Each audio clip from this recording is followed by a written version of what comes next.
CM Revanth ఆల sir ఆబ్గారీ మంత్రి కం పర్యాటక మంత్రి జూపల్లి కృష్ణారావు సార్ను పిలుచుకొని మీటింగ్ పెట్టిండు.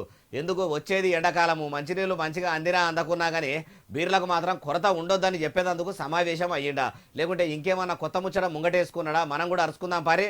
సిఎస్ఆర్ అట్లా సీరియస్గా చెప్తుంటే అటు సిఎస్ శాంతికుమారి మేడము, ఇటు IAS officer Smita Sabharwal madam, tourism శాఖ ఆఫీసర్లు అంతా కూర్చొని వింటుర్రు కదా.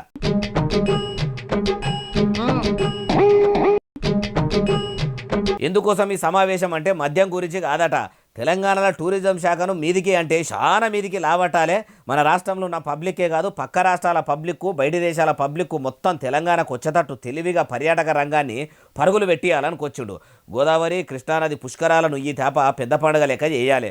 ఉత్తరప్రదేశ్ రాష్ట్రంలో ఉన్న ప్రయాగ్రాజ్ దగ్గర కుంభమేళా ఎట్లయితే అవుతుందో అట్లనే తెలంగాణలో పుష్కరాలు చేయాలి. అట్లనే ఆదిలాబాదు అడవులు అందంగా తయారు చేయాలి.